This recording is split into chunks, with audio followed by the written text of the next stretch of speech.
Hola, buenos días, buenas tardes a todos. Hago este vídeo para poder acompañaros con el tema que vamos a empezar hoy, que es el tema 3, referido a las altas capacidades intelectuales. Hemos terminado ya el tema referido al TDAH, que es el tema del déficit de atención y hiperactividad, que además es con el tema con el que tenéis que empezar a hacer la práctica, y hoy empezaremos con el de altas capacidades. Daremos la primera parte. ¿Qué es lo que vamos a ver dentro del tema de las altas capacidades? Dentro del tema de las altas capacidades vamos a ver sobre todo qué es esto de las altas capacidades, cómo se define o qué definición existe sobre las altas capacidades, si existe una definición consensuada, no, ¿vale? ¿Qué características tienen los chicos y chicas que tienen altas capacidades intelectuales? ¿En qué se distinguen, no? Partiendo de la imagen que nosotros tenemos de ellos, ¿qué es las características que suelen presentar más comunes estos tipos de alumnos y alumnas o estos tipos de chicos y chicas? Y luego veremos también en la sesión de hoy cómo se pueden o desde qué contexto se pueden identificar las altas capacidades, desde el contexto familiar, desde el contexto escolar, qué rasgos, qué instrumentos podemos utilizar para poder identificarlo, y una vez que estén identificados, qué proceso es el que hay que seguir para que se lleve a cabo la evaluación de estas posibles altas capacidades, la evaluación psicopedagógica desde el ámbito educativo, para ver posteriormente qué necesidades específicas de apoyo educativo tienen estos chicos, qué atención educativa es la que pueden recibir o qué adaptaciones educativas pueden ser beneficiosas para ellos desde el sistema escolar, y para terminar hablando de la familia y del papel que juega la familia a la hora de la intervención y a la hora del adecuado desarrollo de estos chicos y chicas. ¿Vale? En la sesión de hoy llegaremos al primer punto y al 2, ¿vale? Y nos quedaremos ahí. ¿Qué es lo que se nos viene a la mente cuando nosotros pensamos en una persona con altas capacidades intelectuales? En un niño o en una niña con altas capacidades intelectuales. ¿Cuál es la imagen mental que se nos viene? ¿Qué características son las que se nos vienen de estos chicos y chicas? ¿Vale? ¿Cómo solemos identificar a esta persona o con qué personaje, de qué serie o de que nosotros conocemos identificamos las altas capacidades? Si buscamos en Google, ¿qué es lo que nos sale?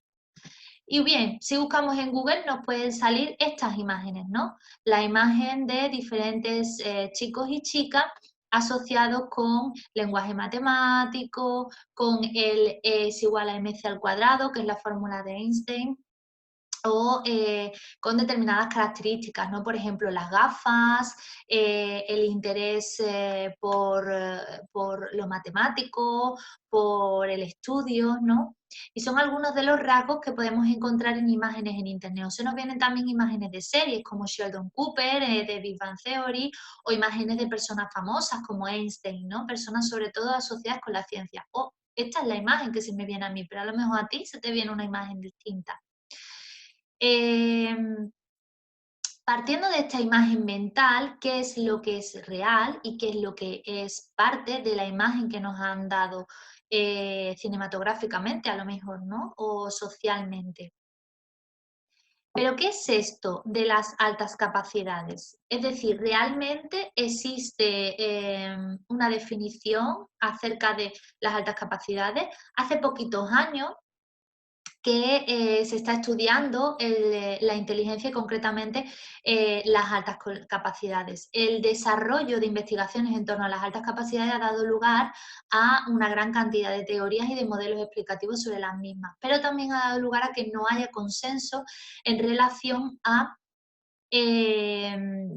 cómo definir exactamente las altas capacidades. De hecho, no existe una definición real o unos criterios únicos en torno a qué consiste o qué rasgos diagnósticos podríamos decir que puede tener las altas capacidades.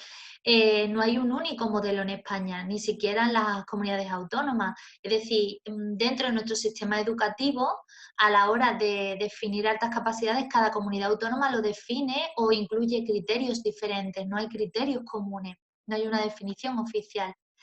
Es más, no existe ni siquiera un único término, sino que hay diferentes términos para referirnos a las altas capacidades. Está el término de sobredotación, el término de genialidad o de genio, de niño prodigio,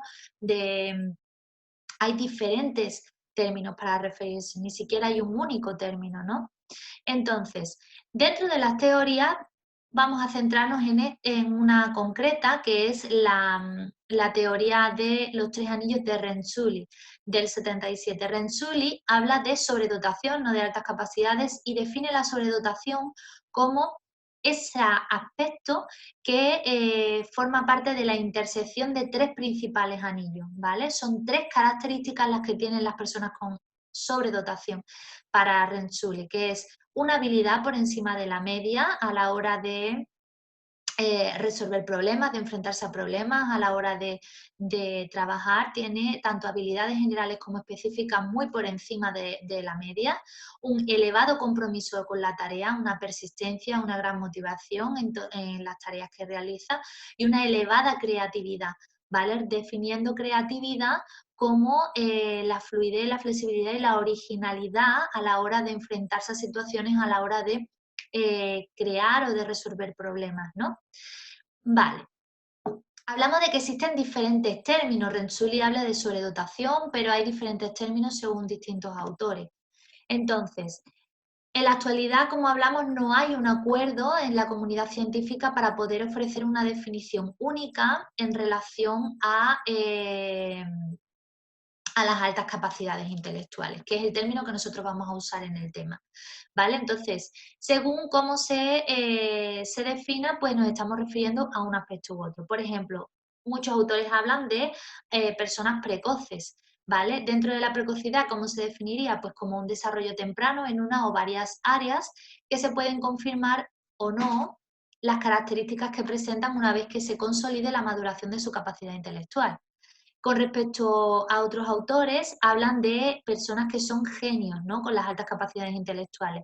Y habla de que un genio es una persona con una capacidad excepcional en inteligencia y en creatividad, ¿vale? Incluye inteligencia y creatividad. Daros cuenta que no habla de la persistencia, por ejemplo, en la tarea, ¿no? Cuyas producciones en un determinado área son reconocidas, son exaltadas, destaca, ¿vale? Cuando hablamos de talento, hay autores que hablan de la alta capacidad como talento, pues una persona que es talentosa es una persona que destaca de manera especial en un ámbito o en varios ámbitos específicos y tiene una capacidad superior a la media en áreas como la artística, la verbal, la lógica, la matemática o la creativa. Y por otra parte, tenemos las altas capacidades, el concepto de alta capacidad que se define como término genérico para designar a un alumno o alumna que destaca en una o en la mayoría de capacidades por encima de la media, por encima de las personas de su grupo de referencia, ¿vale? Como normalmente suele ser el grupo de edad. Y tenemos también la teoría de sobredotación intelectual de Renzulli del 94, que, como decíamos antes, habla de que la sobredotación intelectual está compuesta de tres conjuntos básicos de características. Una capacidad superior a la media, un alto grado tanto con respecto a su grupo de edad, es decir, suelen ser personas bastante más avanzadas que su grupo de edad, tanto en habilidades generales como específicas, un alto grado de dedicación a las tareas, persistencia, compromiso en aquello que hacen, motivación y altos niveles de creatividad, entendiendo la creatividad como la capacidad de fluidez, de flexibilidad ante las situaciones y los problemas y de originalidad. ¿De acuerdo? Entonces, en relación a esto, precisamente si estuviéramos a nivel presencial en clase, yo os pondría o os animo a, dentro de esta fase del tema, a visualizar los dos vídeos que os voy a subir a la Moodle, que uno habla del desarrollo de una persona con alta capacidad intelectual, ¿vale? Es un pequeño documental de unos 9 minutos, se llama Tesis, y luego otro referido a la creatividad. ¿De acuerdo? Entonces, de esta parte que nos quedamos, pues que aunque no hay un acuerdo en la comunidad científica con respecto a los conceptos de altas capacidades intelectuales, sí es cierto que todos hablan de destacar, de un desarrollo temprano, de capacidades excepcionales superiores a la media, ¿vale? Pero sí es verdad que los conceptos o los elementos que incluyen dentro de las altas capacidades intelectuales o de la sobredotación no son los mismos. Por eso nosotros nos vamos a centrar en el modelo de Rensuli del 94 con estos tres aspectos y en la definición de altas capacidades como, porque es la definición que utiliza la Junta de Andalucía en sus manuales de referencia, como término genérico para referirse a una persona que destaca en una o varias capacidades por encima de la media, ¿vale? Pero al fin y al cabo todos tienen elementos comunes, aunque no haya acuerdo ni un consenso. ¿Cuáles entonces son las características que podemos encontrar en los alumnos y alumnas con altas capacidades intelectuales, con sobredotación intelectual? ¿Cuáles son estas características? Como lo primero que tenemos que tener en cuenta es que la alta capacidad intelectual no es un grupo homogéneo, no todos los niños con altas capacidades intelectuales tienen las mismas características y tienen, se desarrollan igual y son iguales, por supuesto que no. Cada caso es diferente, no es un grupo homogéneo, son muy heterogéneos, pero sí es verdad que podemos encontrar una serie de rasgos comunes a todos ellos. No van a estar presentes todos los rasgos en todos ellos, pero sí es verdad que las investigaciones ponen de manifiesto que estos rasgos suelen estar en las personas con altas capacidades intelectuales. Y hablamos de diferentes características, ¿no? Presentan una serie de características a nivel de inteligencia, a nivel de personalidad, a nivel de creatividad, que hay un fallo, está puesto creatividad y a nivel de aptitud académica, ¿vale? Vamos a ver cada uno de esos poquito a poco. A nivel de inteligencia, ¿qué nos encontramos?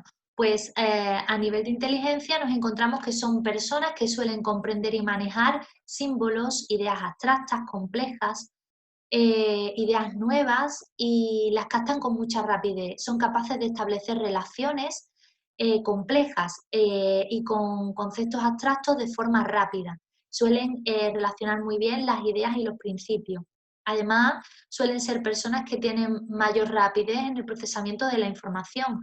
Conectan, interrelacionan las ideas de forma rápida, son capaces de elaborar esquemas complejos respecto a la información que se dan y además suelen utilizar muy bien o usar muy buenos procesos metacognitivos, utilizar de forma muy eficaz los procesos metacognitivos o estrategias para aprender.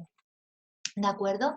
Además, suelen tener una capacidad de resolución de problemas bastante elevada. Igual que veíamos que en el TDAH suelen tener una más lentitud a la hora de madurar la función ejecutiva, estos chicos tienen una mayor rapidez en la maduración de la función ejecutiva, de los procesos cognitivos superiores.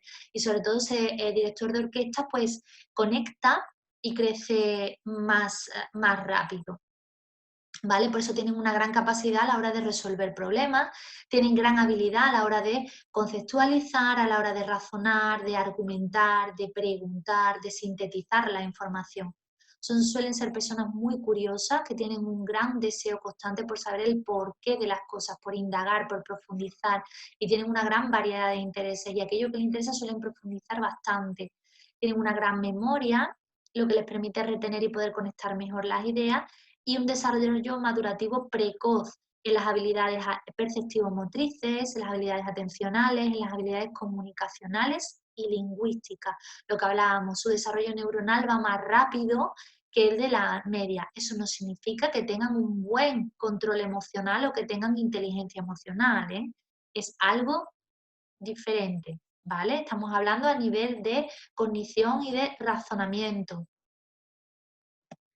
A nivel de personalidad, ¿qué nos podemos encontrar? Que son muy perfeccionistas, que son críticos con ellos mismos y con aquello que no les sale bien, suelen ser muy críticos, muy independientes, prefieren trabajar más solo que en grupo, por esto de que van a un ritmo más rápido y que conectan más las ideas, ¿vale? Entonces prefieren trabajar solos. Pero tienen capacidad de liderazgo, les gusta liderar los grupos, son persuasivos, tienen capacidad de convicción, de seguridad, tienen interés por organizar y por manejar los grupos de trabajo, ¿vale? En este caso, por ejemplo, a mí se me viene mucho la imagen mental de Bill Gates o del creador de Apple, ¿no?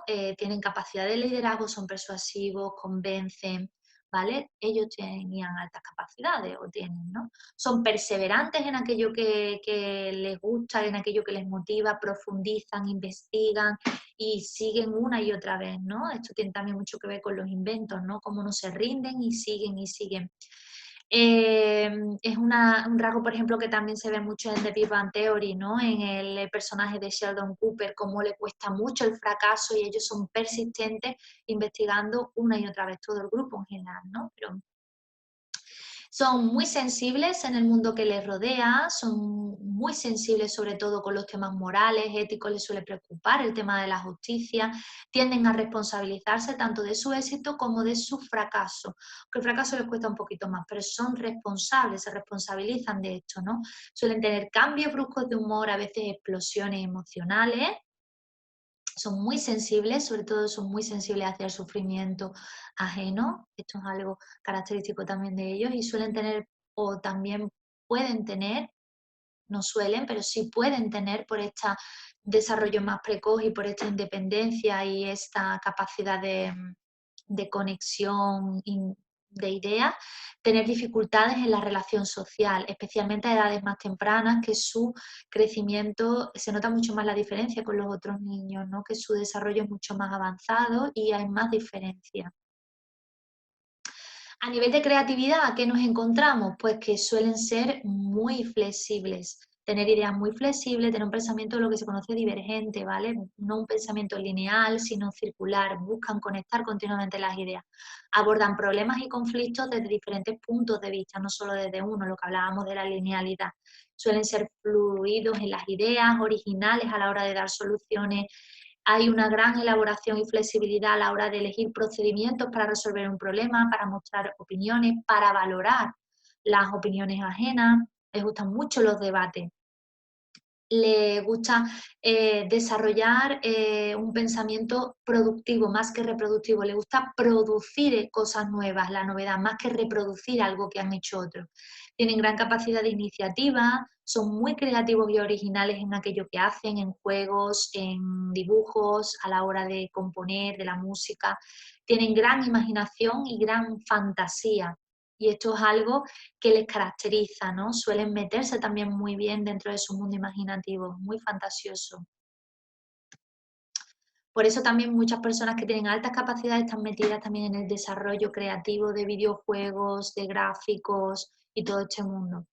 Con respecto a la aptitud académica, ¿qué nos encontramos? Pues que suelen tener muchas aptitudes con P a la hora de abordar lo académico. Suelen aprender muy rápido desde muy pequeña edad y con muy poca ayuda. Aprenden rápido, fácil, cuestiones que son complejas. Entonces, esto es algo que salta a la vista sobre todo en edades más pequeñas. Tienen capacidad también para desarrollar una gran cantidad de trabajo. Son muy productivos, ¿vale? Tienen capacidad de abordar mucho trabajo, transfieren muy rápido aquello que aprenden, son capaces de generalizar muy rápido aquello que aprenden a otras situaciones, resuelven un problema y son capaces de generalizarlo a otras situaciones. Tienen gran capacidad para poder dirigir su propio aprendizaje, comienzan a leer muy pronto, suelen aprender a leer muy pequeñito, con un caso, por ejemplo, a los 3, 4 años. A los 3 añitos aprenden, por ejemplo, a leer, ¿no? Y disfrutan mucho leyendo. Incluso aprenden a veces solo a leer, que es algo que sorprende a los papás, ¿no? Buen dominio del lenguaje, tienen un dominio del lenguaje expresivo y comprensivo bastante bueno, un vocabulario muy rico, esto que se conoce como los chicos y chicas que son muy pequeñitos pero tienen un vocabulario adulto, muy elaborado, como los niños que son un poco como viejos, ¿no? Dice, ay, que son muy viejos hablando. Pues es otra característica, ¿no? Tienen facilidad para poder hacer automática destrezas y procedimientos mecánicos, automatizan rápidamente la lectura, la escritura, el cálculo mental, ¿vale? Y suelen tener interés hacia ciertos contenidos de aprendizaje técnico. Por ejemplo, pues le gustan mucho aspectos técnicos, aspectos sociales, tienden a profundizar mucho en ello para llegar incluso a especializarse en esto, a ser su tema principal de interés. Y una vez que tenemos claro un poco cuáles son las características generales que suelen tener en común los chicos con altas capacidades, vamos a pasar a el segundo punto, cómo identificamos o cómo se identifica a los chicos y chicas con altas capacidades intelectuales. ¿Cómo se evalúa desde la escuela la alta capacidad intelectual? ¿Cuál es el procedimiento para esto? A diferencia de lo que se piensa o piensan mucho, los chicos con altas capacidades intelectuales necesitan de una adaptación curricular, al igual que los niños que tienen problemas del aprendizaje porque tengan TEA, porque tengan dislexia, porque tengan déficit de atención y hiperactividad y necesitan una adaptación curricular, los chicos con altas capacidades intelectuales también necesitan una respuesta educativa adaptada, necesitan una adaptación curricular. ¿Por qué? Pues porque si no tienen una respuesta adaptada, lo que ocurre es que se aburren, tienen problemas de conducta en clase, va a haber conductas más disruptivas, va a haber asentismo, va a haber falta de motivación, va a haber fracaso, va a haber inadaptación escolar. Entonces, es necesario esto. El diagnóstico de las altas capacidades intelectuales no suele realizarse antes de los 6 años, aunque sí se pueden utilizar pruebas de grosor del cortes antes de esto, ¿no? De ver el grosor del cortes. A la hora de identificarlos, es importante que no se haga en un momento puntual, es decir, es un proceso que lleva un periodo de tiempo y la información que se aporta tiene que ser con pruebas estandarizadas del CI, por ejemplo, pero no solamente basarse en el CI, sino también elaborar o evaluar, identificar otras características por medios no tan objetivos, sino también incluir instrumentos subjetivos. ¿Vale? No solamente centrarse en la capacidad intelectual que tiene el alumno por los test estandarizados y psicométricos del CI. Es un proceso que tiene que combinar, como estamos hablando, pruebas y estrategias objetivas, pruebas válidas, fiables, de inteligencia, por ejemplo, desde creatividad, pero también basarse en la observación, en ver al niño, a la niña y en las entrevistas, al contexto familiar, al contexto educativo, al propio niño. El proceso tanto de detección como de identificación, como el proceso de evaluación y valoración, tienen que estar implicados los dos contextos de socialización principal para el niño y la niña, el contexto educativo y la familia, que es su mundo cuando es pequeñito, ¿vale? Tanto la detección y la identificación puede provenir del contexto educativo como puede provenir del contexto familiar. Y a la hora de evaluar es importante tomar información e informar al contexto educativo como a la familia. Sin esto no es posible hacerlo. A la hora de identificar dentro del contexto familiar qué nos vamos a encontrar, pues nos vamos a encontrar que a veces hay dificultad por parte de la familia, por parte de los padres, para identificar las conductas y las características diversas que tienen los niños con altas capacidades intelectuales. Y por eso, pues a veces no son identificados y no se diagnostican. ¿Cómo se puede llevar a cabo la identificación en el contexto familiar? Pues primero, a través de la observación en casa por parte de los papás, de la mamá, de los familiares, sobre las características diferenciales que tienen estos niños con respecto a los niños de su edad. Suelen ser mucho más avanzados en los aprendizajes con respecto a los niños de su edad. ¿Vale? Entonces, esto puede ser observado dentro del contexto familiar. Y luego existen escalas, inventarios que hay dirigidos a la familia para que, de carácter un poco más objetivo, no tan subjetivo como la observación, puedan rellenar indicadores que les ayude a, a los profesionales a ver si existen estos indicadores o estas características referidas a la alta capacidad intelectual. Estos suelen ser escalas o inventarios referidos a características cognitivas o a capacidades cognitivas, motivacionales, creatividad y de liderazgo. ¿Para qué? Para que no sea una percepción solo y exclusivamente subjetiva de la familia.